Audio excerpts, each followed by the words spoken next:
On this computer.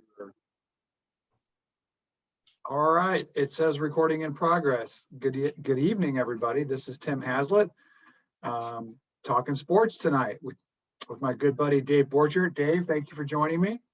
Timothy, it's good to be with you.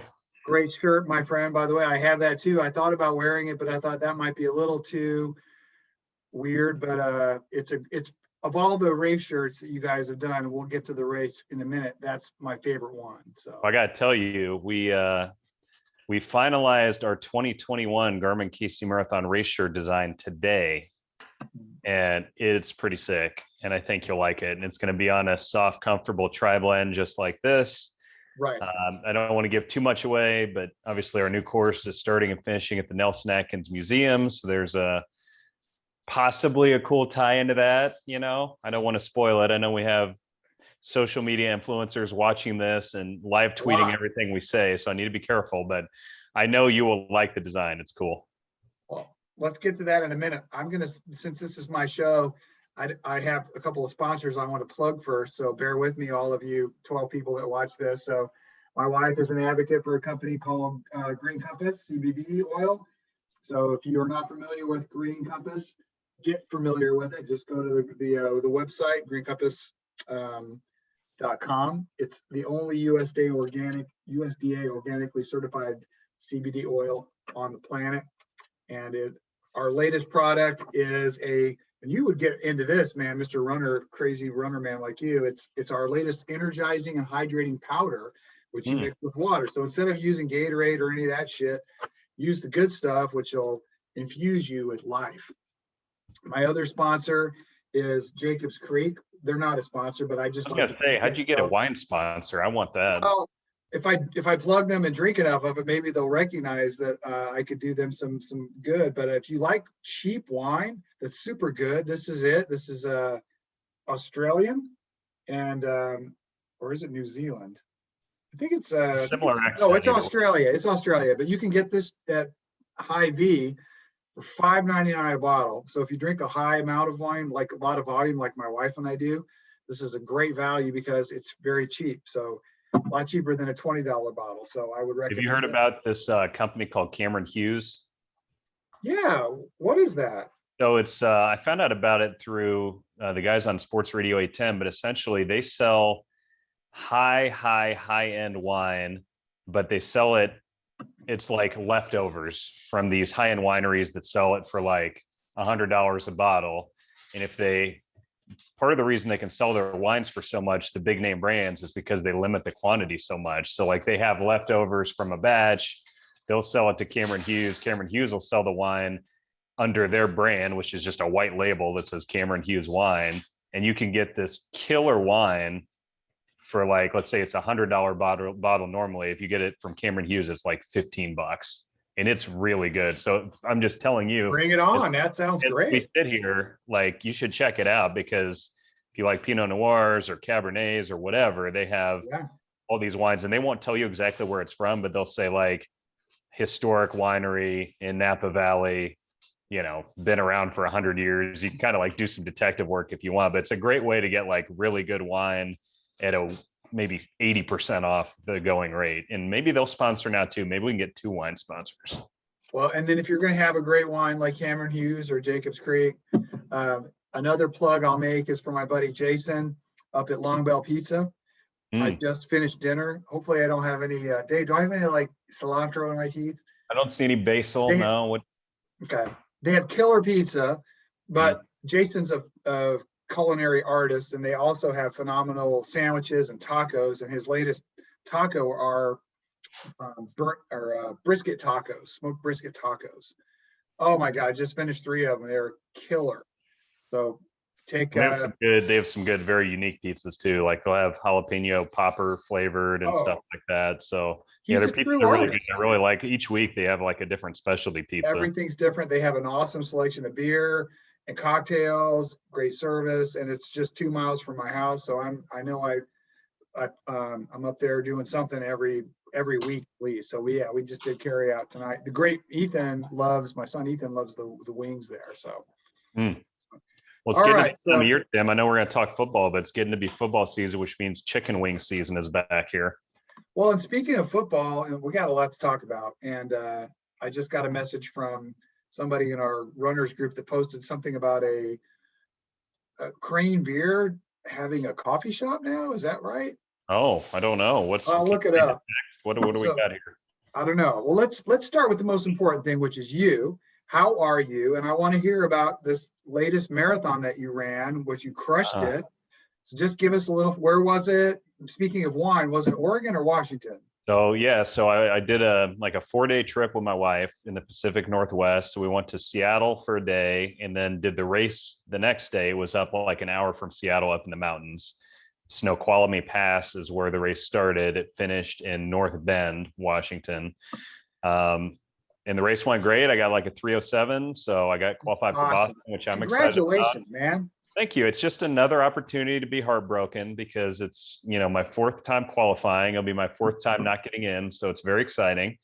Well, And how far will so that qualifying time is valid through 23 or so I don't 22 know. Somebody told me that or even for 24? next year's Boston, they're going to accept times that are a couple years old because of the pandemic. Now, I don't know if that's true, but someone told me that. And I assume maybe that's right because there's been fewer big races. So yeah, and the other thing is pretty soon. So I'm 42. So pretty soon I'll be getting to that 10 minutes of extra time, which Oh man, that's I need awesome. it. I need the 320. The 310 I can barely qualify, but it's not by enough. 320 is going to feel like a walk in the park for you at that point. I hope You're so. I ready. just need to stay healthy, not burn myself out. And now since the race, I've been um, kind of running every other week. So this week I'm gonna do like 35 miles. Last week I did 5 miles. So just kind of running when I feel like it, which is nice. The other cool thing we did on our trip, so we went from Seattle and took the train from Seattle to Portland.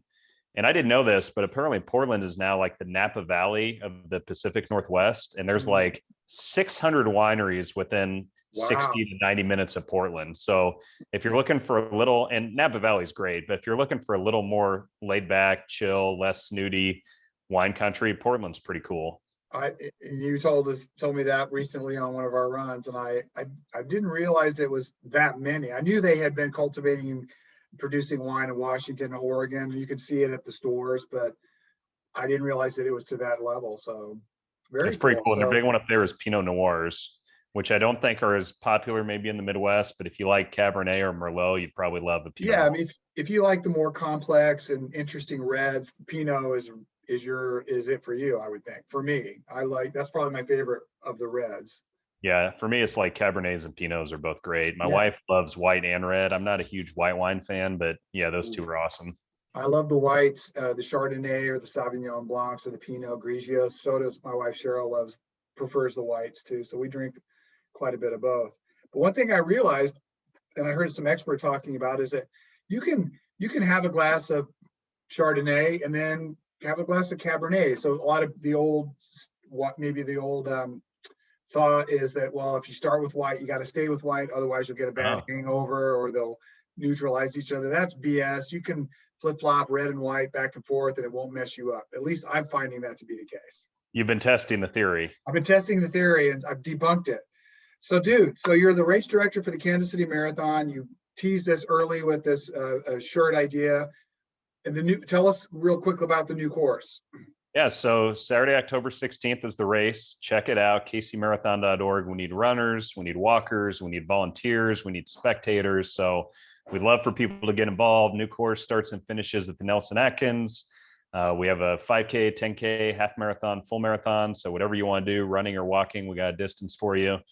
And yeah, new course will be easier. And that's exciting. And just getting to start and finish in front of the Nelson Atkins is exciting too. And if we want to throw out another alcohol plug, I met with Central States Beverage today, and we were laying out the post-race party in Tice Park, which is the big park just south of 47th Street that looks directly north at the Nelson. Right. And we're going to have some really good beers available. We're going to have some really good hard seltzers available, which has become the huge thing They're popular for since the sure. last Yeah. time we had an in-person race in 2019. Those have now burst on the scene. So we'll have that, and we got a really cool after party space too, which I'm excited about. And where's the expo? So it'll still be at Union Station, so iconic Kansas City venue. I was emailing them today as well. So Just so everybody knows, we're going to follow whatever the most current updated CDC I was guidance gonna ask is. you about that. So you'll follow all the proper protocols, keep it safe. Yeah. So like at this point, and that's what I was asking Union Station. I said, everything's still good, right? And I assume everybody's wearing masks indoors at this point. And they said yes. So if the race expo was today, that would be still moving forward indoors at Union Station, but people would be wearing masks. Who knows what it'll look like here in 8 weeks? Things have changed a lot in the last 4 weeks. So Right. hopefully this little peak we're hitting right now will be back down and kind of flatten the curve that we heard about a lot last year. Right. But either way, I think outdoor events seem, and our medical people have told us this week, outdoor events are still pretty darn safe. And it seems like everything's moving forward in terms of football games and concerts and all that other stuff. So we certainly feel confident about still having the race in person, just knowing we need to have some safety protocols in place.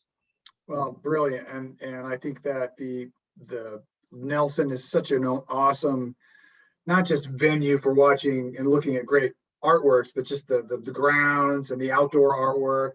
It's a perfect tie-in to Kansas City. So I think it's a slam dunk. So You got a good Nelson Atkins story that's come up in the last 6 to 8 weeks, right? Yeah, my son proposed to his fiance on the grounds of the Nelson, and it was just a beautiful setting. And he asked her to prom for the first time like 7 or almost 8 years ago at that same place. So it seemed like the right place to kind of tie it all together and take the big next step at that same place. So it worked out great. And didn't you almost get caught? Didn't you have to like hop into a bathroom or something? Oh my God. Here. Yeah, I wasn't gonna tell that. Oh, we gotta tell it. Epic story where Cheryl and me and Ethan and my mom were part of the team to get down there and set the blanket and the champagne up on the grass outside. And so long story short, we were supposed to do that and then go hide and be, it's hidden from sight.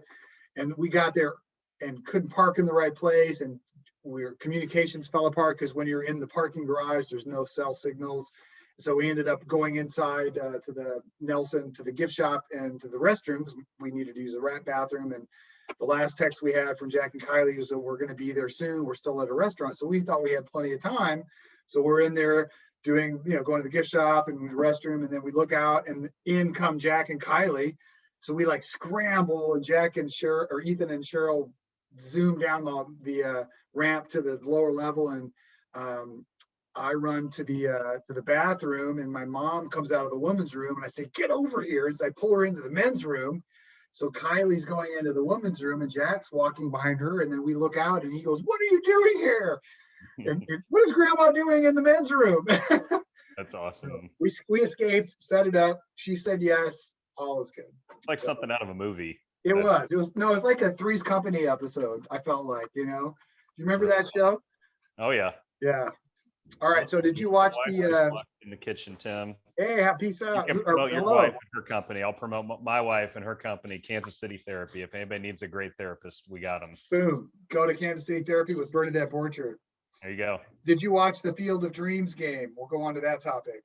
So yeah, so I did. The other thing I did that day was I watched the movie with Landon, who's our 11-year-old. He had not seen him before. So we watched it from like 4 to 6, kind of leading up to the game. And I'll tell you what, I was like tearing up like five or 6 times during the movie. I feel like I'm getting more emotional the older I get. Me too. But yeah, movie still is aged great. It was great. And seeing the game was awesome. I didn't watch the whole game, but I watched all the intro, some of the game. And then the next morning I woke up and saw the ending, which was just classic. A home run, a walk-off home run into the corn. You couldn't script it better than that. And the fireworks went off from the cornfield. I mean, it was amazing. And now I think they've already, I don't know if it's official, but they were talking about next year. Cubs and Reds, I think. Cubs and Reds, yes. I think that's official. Every year it looks like a great stadium and a beautiful field. They had to I thought they should have played the whole 3-game series, the Yankees Sox there, but maybe they keep it 1 game a year, but they could play every game there and I'd be happy. It was just so perfect. Well, I think the Royals will end up there semi soon just because of the proximity. There's a lot of Royals fans in Iowa, I would think. So yeah, I would think the Royals would be there in the next 3 or 4 years sometime. I would think so too. I went there. The movie came out in 88 or 89, I think. And my parents moved to Sioux City, Iowa, and I was still in Indiana. So I drove out to visit them in the summer of 1990, and I went purposely through Dubuque to get to Dyersville. I went to the Field of Dreams, and they still had the field there. And I went and had my picture taken on, still on second base. It was amazing. And so, you know what we should do? I just found out this week that they rent out the house, the Field of Dreams house, as like an Airbnb sort of thing. wow. I don't think it's that much. I think it's like, I mean, it's a decent amount of money, but I think it starts at like $500 a night. But if you had a couple families, A bunch of people, yeah. oh my gosh, that'd be so cool. And you sit there on that wraparound front porch and look out at hey, is that Shoeless Joe out in the corner? Right. Is that Ty Cobb or whoever? I mean, we're all about social media nowadays. That would make for some fun social media posts if we rented out the Field of Dreams house. Yeah. Well, next I wanted to jump to a congratulations to you already doing the post-game show on A10 Sports Radio, A10 here in Kansas City for the Sporting Kansas City games. Now you are the analyst for the KC NWSL team. Is that correct? Yeah, that's I got correct. it right? I'm excited. Yeah, I got to start that a few weeks ago, and I'll tell you what, tell our listeners, what does KC NWSL stand for? So Kansas City National Women's Soccer League. It's kind of like what you see with the Washington football team, that it's an interim name. They're expected to announce a new full-time, long-term name at the end of this inaugural season, but the owners here in Kansas City bought the team in the winter, like say January, February, and they only had 37 days from when they bought the team, who used to be in Utah. They had 37 days to get the team here put together and ready for the season. So at that point they said, okay, we're going to pick a temporary name because there's really not enough time to figure out what this team should be long-term. So they picked that, obviously a generic name for now, but people really like the brand. I don't know if you've seen their colors, but it's teal. Yes, I have. Yes. Yeah, it kind of fits in with the whole Kansas City blue, light blue, royal blue, baby blue, all that stuff. It's brilliant. People like the colors, and they've gotten a rabid fan base already. They've had 4 straight home games in a row that they set new record attendance, and they play out at Legend. What ballpark? How many people would you say typically? Last game, I think they had like 5,600 fans, and they play out at Legends Field, which is where the Monarchs play. It's a great ballpark. Community America Ballpark. I think a lot they know it by that name, but yeah, they're doing great, and they just won their first game in their inaugural season. Last weekend, they beat the hottest team in NWSL. And then 2 days after that, they traded with the best team in the league, Portland, and they acquired Portland's starting goalkeeper, who is also on the U.S. women's national team. So like they have all sorts of momentum right now, and they have an ownership group with really big plans, including a new stadium of their own. So I'm excited to be involved in a team that's really just getting off the ground, but they have a big future ahead of them. And where can our listeners, or the 12 people that watch this, find this broadcast that you're on? So doing mostly TV, but also some radio. The TV is on KCTV5 or KSMO, which is the sister station of KCTV5. Right. And then radio games are normally on Sports Radio 8 to 10. So if you go to the KCNWSL website, you can check their schedule. It'll say if it's on TV, radio, all that stuff. Any idea when is the next game? So they have a game this weekend, but it's not one that I'm broadcasting. Okay. It's a national TV broadcast on Paramount Plus. So soccer fans out there, Paramount Plus has a lot of good stuff. And cool. So that's the other cool thing. Every NWSL game has a national TV broadcast too. So that's great for if you go see the highlights, you might not hear me. You might hear the national announcer. But it's good for the team, obviously. Sure. Yeah. For sure. All right. So, and then we talked briefly about, speaking of soccer and Community America Ballpark and the Sporting KC, who used to play there before they moved into what's now Children's of Mercy Park. But you were telling me that the stadium itself, there's a range of field, like every American football field is 100 yards long and I forget how wide. Every baseball field is 60 feet, 6 inches pitchers and 90 feet bases. But apparently in soccer, not every field's on the same length. Is that correct? Yeah. So there's like a maximum field size and a minimum field size. And I'd say 95% of the fields are at that maximum because it just allows for a more pretty version of the game to be played. You have more space. It's easier to run and get open, and right. The easier it is to get open, the easier it is to connect passes, the easier it is to get shots and score goals and all that stuff. But if you look at these teams that play in these kind of makeshift venues like KCNWSL at Legends Field, or in New York, there's an MLS team called New York City FC, and they play in Yankee Stadium. And when you're going into a baseball stadium, obviously that's a very different shaped field. And now you're talking about a big rectangle going in the middle of that. And it's impossible in a baseball stadium to get to that maximum field size that's allowable. So New York City FC, though, in MLS, they never lose at home. They've like built a team around that smaller field size. You come in and they just crush them.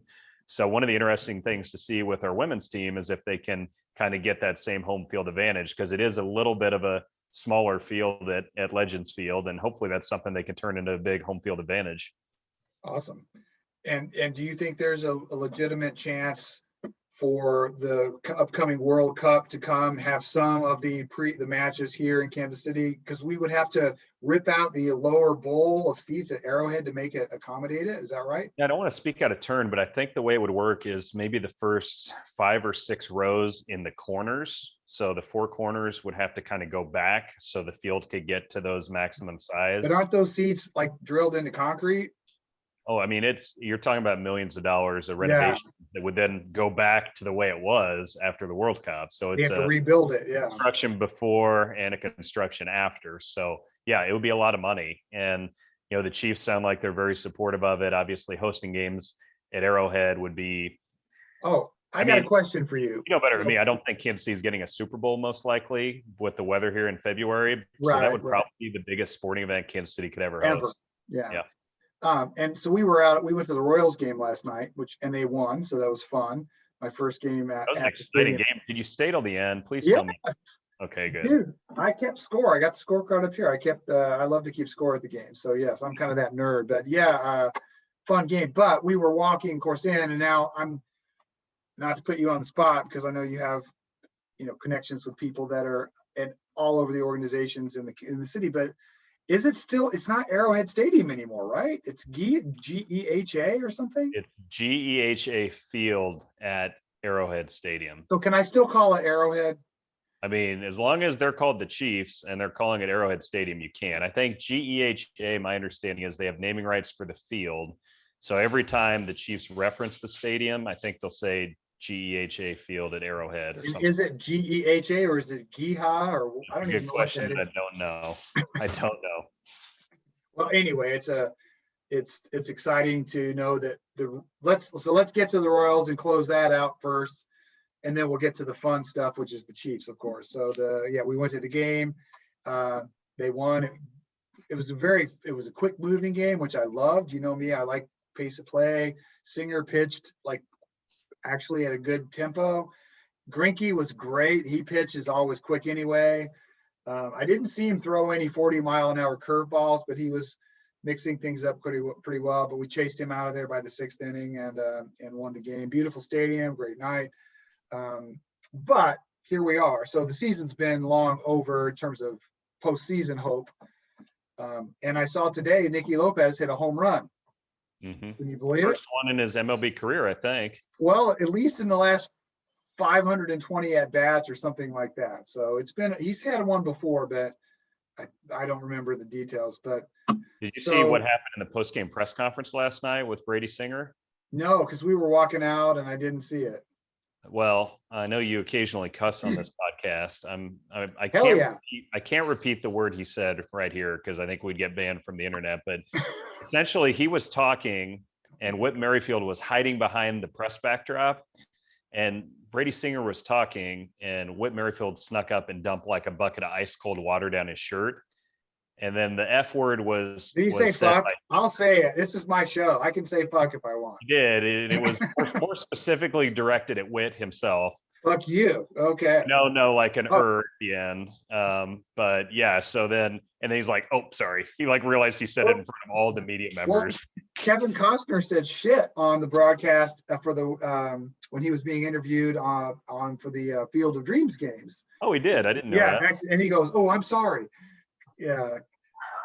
Well, anyway, so, obviously this year's lost. Yeah. Well, what stinks about that is if you think back to May 15th or whatever, the Royals had the best baseball. Our last doing one of these, we were It was in June, and we were hopeful that things might still, hang on, we hang around for a while. Who knew what could happen at that point? Of course, since then they went on that terrible for whatever streak and just bombed out. So I guess the number one topic is, and you and I text about our friend Don't say it. Mondesi. But Matheny actually, or Dayton Moore, finally came out and said, we can't count on this guy to Right. play every day. Well, I've had a debate with some of my friends because my friends are like, you got to just make him a utility guy. And the thing is, I get the argument because he can't stay healthy. He gets hurt sometimes in the field. He gets hurt sometimes when he's batting. Right. But literally this year, in the parts of 10 games he's played, he looked like Mike Trout in the parts of 10 games. So my thought is put him at DH. That takes away half the risk. Yep.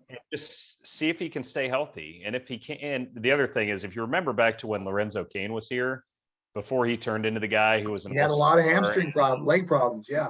And he went to some specialist one of the off seasons that focused on balancing out the muscles. And I think he did a lot of core work and stretching and yoga and all this stuff. And the Royals need to get that guy back on the speed dial. They do. Honestly, and have him work with him all off season. Then I really would like the idea of just putting him at DH and seeing how he could do. I agree. We'll see, but obviously he's not going to be that corner, Ripken kind of fixture that plays every game. No. Well, so you've been a Royals fan forever. I mean, where does he rank on your list of most frustrating Royals players? Because certainly you see the potential for him to be not George Brett, but right. Carr. Well, he would certainly be up there. I mean, in terms of frustrating, in terms of injury. I mean, even Brett, I think I read something, Brett missed the equivalent of 2.5 years of actual playing time for injury. So people may not remember he missed, he was out a lot too. Of course, he made up for it because when he was in, he raked and went to the Hall of Fame. But I mean, I can't think of anybody more. I mean, Sweeney had a lot of injury issues at different points. Jermaine Dye did. Beltran. I'm even thinking just people you were so excited about, and then they never quite lived up to it, Well, I mean, Steve Busby, the pitcher, I mean, it wasn't because he was tweaking, he blew his arm out. So there's a difference between these kinds of, I heard some guys on the radio talking about, is it really that does he have a lower threshold of discomfort? Could he really play through some of these? I don't know the guy, so I can't judge it, but if you can't play, if you're not on the field, it's not going to do anybody any good. Yeah, what they say, the best ability is availability. I think that's about right. Whoever said that is exactly right. But I think next year, for me, the questions are, what do we do with Dozier? He's played well lately, but he's hitting a robust 205. Is O'Hearn really going to be the guy? Obviously, Bobby Witt Jr. is going to be the guy next year, right? Don't you think? Yeah, I mean, the thing is, he's, I think, the consensus best player in minor league baseball right now. So I think he'll come up here in September. At least I would assume so. And then he almost made the team this year out of spring training. People were wondering why he wasn't here. Yeah, I would think next year he's the shortstop for sure. And I don't know, Santana is still a productive player, but he's not the Santana that was in Cleveland 5 years ago. And how much longer, are we going to be able to hang on? We had Chili Davis we've had a lot of guys here at the end of their careers that played pretty well, but weren't the guy like Joe Montana kind of thing. Or Gibson. I mean, Gibson and right. I don't know where. I look at the Royals, and I think next year is another one of those years that we hope this year would be, which is next year is the growth year, and then they're really ready to contend in 2023. I mean, I think we kind of were hoping this year would be that, and it looked even better than that for a while, and then it did fell off. But yeah, next year, I do think Santana signed a 2-year deal, I believe. So I think we got it for one more year. So I mean, I think next year is still a bit of a transition year, and unless. The other thing that's big is the rotation, right? One of the sad parts this year, until recently, none of the young pitchers looked like they'd taken a step forward. But now Singer had a really good outing last night. Lynch, since he came back, has looked like a big-time pitcher, which is exciting. Right. Miners doesn't look like he's part of the long-term plan, but there's definitely some talent there where you say okay, they're 2 or 3 players away from being pretty darn good. Yeah. But the rotation still needs to kind of firm itself up too. And the bullpen, I agree. And I think I saw Matheny's, they lost today, but Matheny was talking about, these guys have to figure out they're good 2 times through the lineup. And then 5th or 6th inning, when they get to the 3rd time through, they haven't figured that out yet. And that was his point today, is they've got to press through, figure out how to get through that 3rd time in the lineup, all of them. And we don't have anybody on our staff like Otani or DeGrom or true aces, but we have, potential. I don't know enough about it, but Hey, let me interrupt you. Let me interrupt you with a random stat. So I was at the game last night or earlier this week with a guy who's a big Reds fan, and we were talking about no hitters. And you may know this. Do you know how many the Royals have in their history as a team, as terms of no hitters thrown? Well, I know Busby had 2. Cone had 1. I think Saberhagen had 1. We had 4 total. 4. Okay, I got them. So and you 2 want to of them were. Guess how many the Reds have had? The Reds, who have not been great, obviously. I mean, in their 30 years. Of course, they have a 160-year history, but I mean, I know Browning. They probably had 10. 17.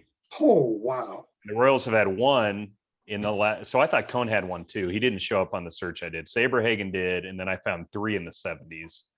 2 were Busby, like you said. So, like, if I'm right, that means the Royals have had like 1 in the last 40 years. Yeah. Like the Reds have right. 17. It's just like, it's kind of weird that we wouldn't stumble into some every now and then, Yeah. Well, like the dude, the rookie at Arizona the other night. His first start in his, that was one of the first, I don't remember how many, there are very few of starting pitchers in their first game ever to throw a no-hitter. His career is all downhill from there. He got nowhere to go unless he keeps doing it. Yeah, that was cool. All right. And I think I like Benintendi. I like Merrifield. I like, I don't know. I was thinking I liked Michael A. Taylor, but the guys behind me, these old dudes at the game last night, they were not on team Michael A. Taylor. He made a great catch. Yeah. I think he's pretty good, but is also like, he's not a guy that's going to help you win a title, really. Well, and I didn't realize. I thought he seemed like after that opening day or opening week where he was great. So, yeah, now I'm thinking, okay, well, we got center field to figure out. And, obviously catchers locked down for a while. And hopefully, and it's great. Of all the guys that are playing the best and they're staying the healthiest is the one guy you would worry about at the position where, other than pitchers, you would think guys are going to get hurt. And Salvi's been, knock on wood, had a great year. Well, if I would have told you 6 or 7 years ago that Salvi would have this amazing plate discipline, like I wouldn't have believed it, because remember, he used to always lunge out if the pitch is low and away in the dirt, and he never does that anymore. He's such a good hitter. He's taken a decent amount of walks now too, but now he's over 30 home runs. It's really cool. Like, I think everybody on a bad team. Yeah. Everybody fell in love with him right away when he came up as a rookie. But he's so much better now than he was then. And he was good back then too. Yeah. I think he's just kind of figured out, maturity. I know my body. I know what it's like to miss games. I know how hard this position is.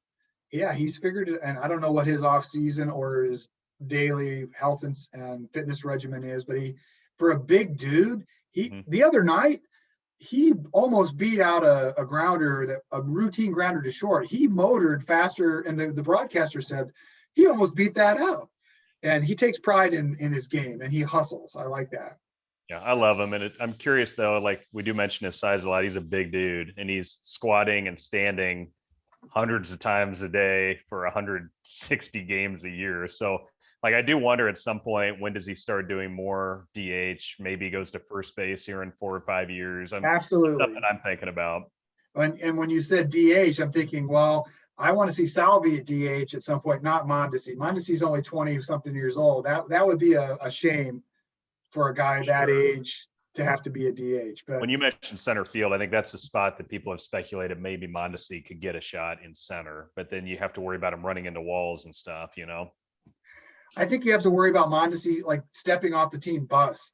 not just chasing down fly balls. But And to be fair, Salvi hurt himself carrying luggage I know. just there a couple years ago. So anyone could get hurt. And to that point, before we move on to the football, that article I sent you, I think it was from Sports Illustrated, about the number of players today over 200 pounds versus the number of players over 200 pounds 30, 40 years ago. That was pretty startling. And if you didn't see it, to the audience at home, there's some supposition that the size of players today and the kind of injuries they're having is related to just being bigger dudes. Whereas in the 70s, you look at game films from any of the Royals game from 1975, they look skinny, you know? Well, even like think about the pitchers. I know you like to share stats with me about, we'll call him like Black Sox Johnson was out there throwing 30 right. Mordecai Brown. It's just like, yeah. How does that happen? And now like pitchers came again to the 7th inning, and these guys used to throw 30 complete. They throw 2 games of a doubleheader, right, on the same day. Yeah, it's just crazy. So I mean, there might be something to that. People are certainly a little more sensitive to injuries too now, and don't try to play through it as much. But yeah, it was different 100 years ago. I mean, it was just a totally different game and different body type. Well, we'll see. I mean, there's a lot. You look at the lineups. Other than Altuve, who's a little guy, that guy still has 25 or 27 bombs, though. It's like I was looking at him last night. Like he's as big as Nicky Lopez, and yet he hits bombs. So we know what he's doing. You know what I mean? He's got a little. Oh man, he's got some help. All right, we'll move on from that so our Houston Astros fans don't get offended. So let's get to the Chiefs. So what do you think? We talked about it in June. Has anything changed? Are you still thinking that the train's going to the station and for February, whatever the day is? I was talking to a friend this morning. He gave me the prediction. I said 14-3. I think that's actually somewhat conservative, since we had 15 games last year. We ran out our starters and we were 14-1. So I think 14-3 is actually semi-conservative. I feel really good about the offensive line. I think last time we talked, we said, oh, there's going to be a lot of new offensive linemen, but now they've made it through training camp and the reports are pretty good. They made it through the first preseason game and looked pretty good. And unless something changes at right tackle, they're going to have 5 new starters on the offensive line, which is crazy. So I think there's a scenario where they're a lot better in week 10 than they are in week 1 as they kind of gel together. But I still think they're going to be pretty good at the start of the season. Oh, for sure. What do you think about, how do you feel about the running game? I think the offensive line helps with that. I think before it was more, we're going to kind of get in the way and pester people and let the running back try to find a hole. And now I think we're going to go maul the defensive line and we're going to create holes, and it's going to be more downhill running like we used to see from the Chiefs back in the 90s. So I still don't think Andy Reid's going to run the ball 45 or 50% of the time, but I do think when they do run the ball, I think it's going to be easier, and especially near the goal line and short yardage. I think the Chiefs just have a bunch of maulers up front that are young and physical and strong. So that's exciting. So obviously we have Tyreek coming out of the backfield, but who are the other guys in our backfield? I don't remember. So we'll have Clyde Edwards-Helaire, who was the rookie last year. Love that guy. And he was hurt. He'll be kind of the guy. Yeah. What was his injury last year? Remember in that Saints game, he kind of got bent in half like a pretzel. He sort of did the splits down near the goal line and had like a bunch of people hitting him at once. And he missed, I don't know, 3 or 4 games after that, came back, wasn't 100%, but he'll be the starter. Darrell Williams is a backup. And then they signed Jared McKinnon, who was a 49ers backup, who's kind of the third down back. So he'll be a guy coming in to catch passes out of the backfield on third down. And then, of course, in the passing game, Tyreek and Kelsey are the big keys. And then there's a question of who's the number 2 receiver, and can McCole Hardman step up and kind of be that big time threat. He's shown plenty of glimpses of it, but he just hasn't gotten that consistency that we see from Tyreek and Kelsey. And our wide receiver core looks extra good this year. Yeah, I think so. I mean, the thing is, at some point, the Chiefs are going to have to stop paying big money to every good player they have, because they have so many good players. Why? They keep signing Holmes and Chris Jones, and Matthew's the next one, it sounds like. But like at some point they're going to have to get by with having this MVP quarterback in Mahomes, maybe throwing to a little bit lesser receivers and just kind of throwing them open, for lack of a better term. But you're right. I think we still have a very good receiving core, even with Sammy Watkins gone. And the Chiefs have 2 or 3 tight ends they like a lot, including Travis Kelce. So I think we may see some. Wait, time out. Yeah. So I heard yesterday that his name is Kels, not Kelsey. That's what they say. I'm never calling him that unless All right. I don't want to get it wrong. It's Kelsey. That's what I'm calling him. All right. It sounds wrong. I agree. I can't do it. But yeah, there was an article that said that a few days ago, but that was funny. But no, the Chiefs still have tons of weapons. And if the offensive line can protect Mahomes, they should win a ton of games. And I remember we were running a lot last year before the Super Bowl, and we said, okay, we feel good about the Super Bowl, with the caveat that unless this offensive line just can't protect Mahomes with Fisher out and Mitchell Schwartz out, sure enough, it was like me and you were lined up on the offensive line, and that it ruined all of our strategy and all of our thought process going into it, because Mahomes had to run for his life the whole game. And then on the, is Clark's situation all wrapped up? Is he back full, no legal issues? I don't know. I haven't followed up on that. So the NFL hasn't suspended him. And I mean, the fact they didn't suspend him when everything was announced makes me think they're not going to do anything until the legal proceedings play out in court, which would be, he has a court appearance, then he goes to trial, and then there's a verdict, which it sounds like that stuff would probably be after the season. So since the NFL hasn't done anything yet, I think they're maybe just going to wait to let it play out and see what the courts say. But he is in camp.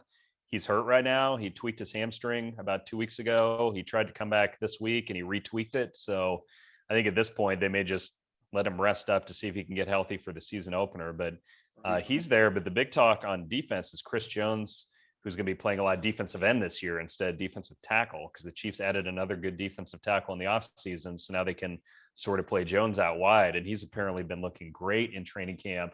And he got a sack from that spot in the first preseason game. So it's kind of an interesting thing, taking a guy who's dominant at one position and putting him in another spot. It seems kind of risky, but so far the initial reviews are pretty good.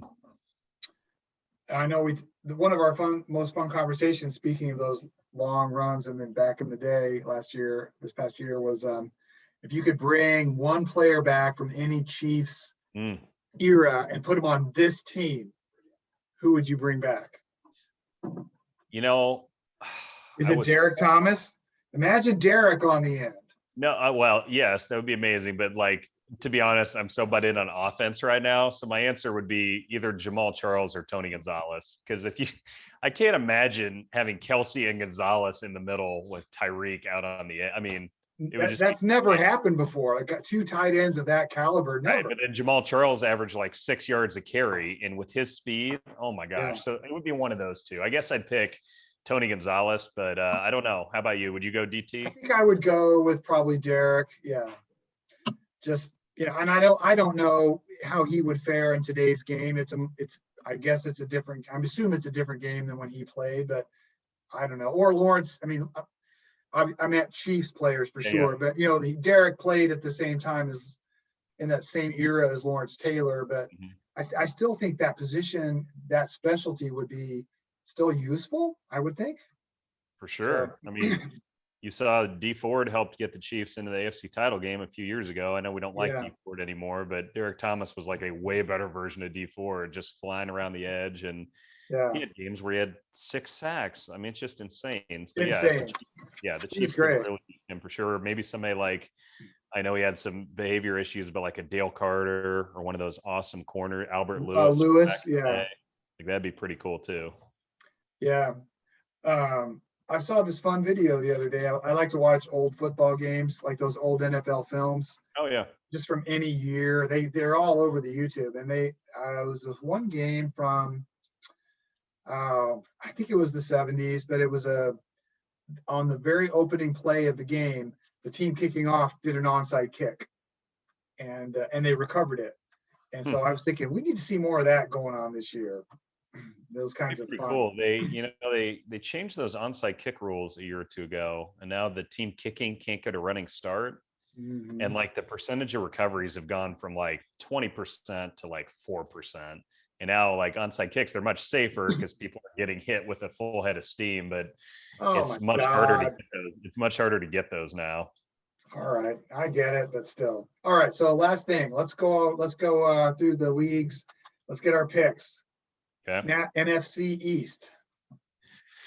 Oh boy, hang on. While we're talking, I'm going to get on my phone and actually Pull it call up. up the team. So that was the worst division in football last year. They were like 2-14, the winner of the division, something like Yeah, that. pretty much. So I definitely don't believe in Philly. I definitely don't believe in the Giants. I'm taking Giants. I was going to say I don't like the Cowboys, but they're probably the best team in the division if Dak's healthy. So I'll say Cowboys. All right, Oh, I'll I put hate you down for Cowboys. Hey, we All need to right. do another one of these on December 1st or January 1st and see how we did. I'm writing it down. We will do that. Yeah, I got my So, divisions now, so I'm ready. NFC North. 100% the Packers. I hate to say it, but all right, I'm gonna go. I agree, but I'm gonna say fuck that. I'm going with the Bears. Have you seen Wow. this? That's a pick from Their your new heart. quarterback is pretty hot. I like his style. Andy Fields? Dalton? No, At they're gonna go with Fields, some but point. they probably won't. But I'm gonna go with the Bears because Okay. I'm tired of, as great as Rodgers is. I have nothing against the guy. I'm just tired of hearing about him and what's he gonna do, and I'm tired of the Packerland drama. So I'm just saying I'm going Bears. That's funny. That's a All right, bad pick. NFC South. NFC South. Let's take a look here, Tim, at what we got. I hate this division more than any. It's got to be Tampa, right? Quarterback. Yes. Carolina lost their quarterback, and Atlanta's quarterback's old. So Tampa. I don't know. Saints are done for a while. Yeah, I would think so. And then who's the 4 team? Atlanta, Carolina. And they have what's his face? Trubisky.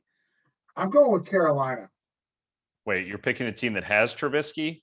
Yep. How much wine have you had? Not too much. Right. All right, and then the West. Oh, now that's a great division every year. Yeah. I will pick Seattle. I love Russell Wilson, and obviously they have some great weapons, so I'll take Seattle. I'm taking Cardinals.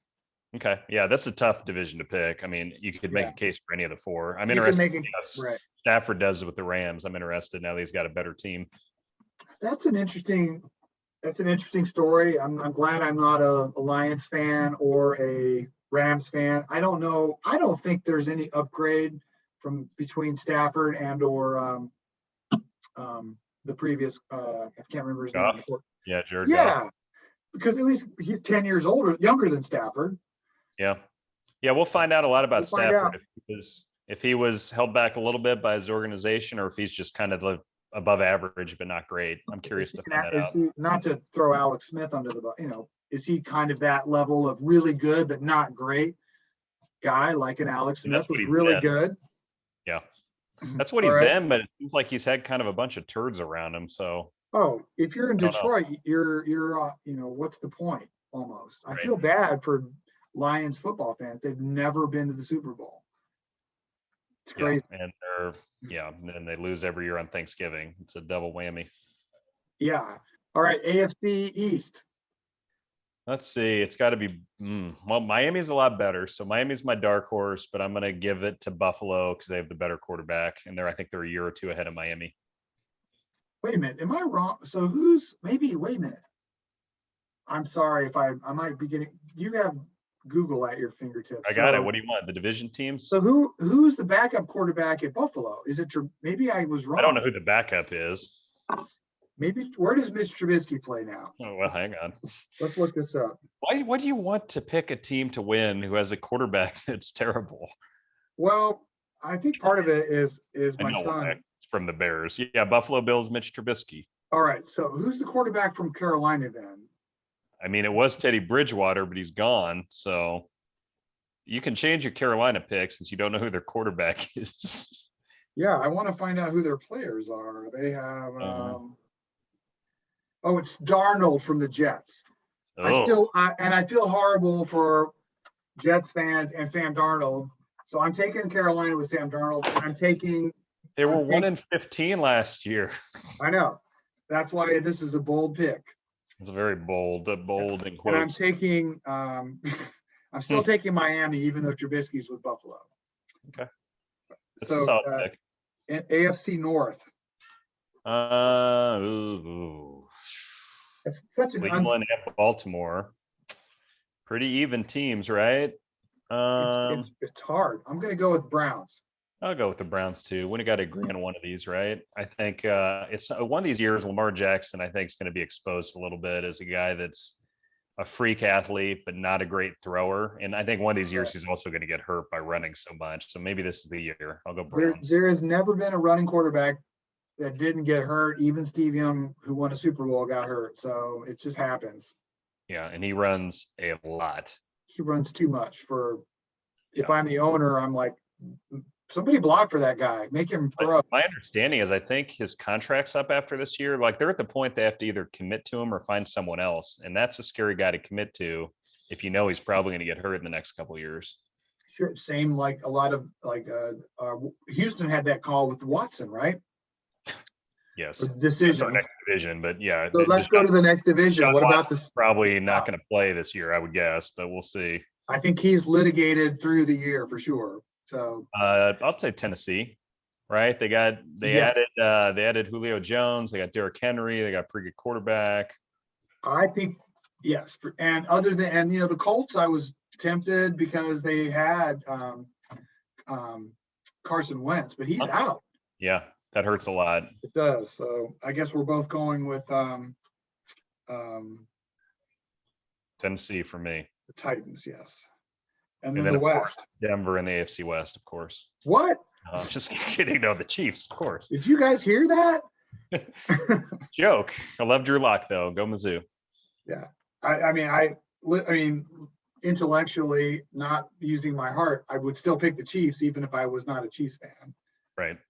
And honestly, what do you make of San Diego, Denver, Oakland? Do you see any improvements of them? We're not going to win every game, obviously. If we lose 3 games, would you say one of them is going to be to San Diego like usual? I think one of them will be in the division. I mean, we always lose a game in the division. Like we lost to Oakland at home last year. Almost twice to Oakland. Yeah. Yeah. I think Oakland's around 500 again. I think San Diego's probably 10 or 11 wins. I think Denver's a really good team that just doesn't have a quarterback. So I think they're like 6 wins. I think if Denver trades for Aaron Rodgers after this year, then that's a crazy, crazy team. That'll be good. But yeah, I think it's Chiefs first, then San Diego, then Oakland around 500, then Denver somewhere lower. But yeah, I think the Chiefs will lose. They'll lose. If they lose 3 games, they'll lose 1 to a team they shouldn't lose to. There's always a trap game or a game you wouldn't expect them to drop that they'll drop. And honestly, I don't care. If they're playing their best football come January, I don't care how many losses they have. I want them to win the games in January and February. So. Sure. Yeah. And that being said, I do want home field again because that's been pretty cool. It's been 3 straight years now they've hosted the AFC title game. That's crazy after never having hosted it. Oh, it's huge. And even, and I think the other part of the organization that we struggled with at the Super Bowl was, of course, some of the off-field, the coaching challenges with Andy Reid's son. So I think hopefully that's moved off, and hopefully people are, I don't know anything about it, but hopefully that distraction is put to rest and we can just focus on football all year long, especially coming into the biggest game of the year. Yeah, I would think so. And the Chiefs, like you said, I think all that stuff's sort of in the past, and we hope the little girl is hopefully going to get fully healthy. The kids, right, for sure. But yeah, the Chiefs' schedule's cool. Like if you look at it, in the first 6 games, I think they play the 4 biggest contenders in the AFC. Wait a minute. Play Cleveland, Baltimore, and Buffalo all in the first 5 or 6 games. It's crazy. We didn't talk. I know we mentioned Buffalo, but Pittsburgh. Is there any? I have a sneaking suspicion. I mean, yeah, you hate them or you don't think they're going to be remember last year they started 11-0 and then they finished 11-5 and they just totally pooped the bed. Is Roethlisberger done? I mean, I think he's costing him so much money. They have a hard time putting a good team around him, and he is old and slow. And yeah, I mean, I think they'll be around a 10-win team, but I don't see him as like a championship threat. I agree. I agree. Plus that division's tough. I mean, Baltimore, Yeah. Cleveland twice, and Cincinnati's at least getting better. Cincinnati beat them last year, so And did they beat him without Burrows, or was it after he was out? I think it I don't might have remember. been without him. I don't remember, but I remember watching the game because at that point we're worried about the Chiefs catching Steelers, which obviously wasn't a big concern after all. Right, right. Well, this is a fun time of year. Not that preseason football is fun, but just, the anticipation of the season. And then, of course, and even without the Royals being in the postseason, there's some really compelling baseball happening for the postseason coming into that stretch run. So I'm looking forward to that. So fun time of year to be a sports fan. For sure. And And like you KC, said, Sporting KC just beat Dallas 2-0.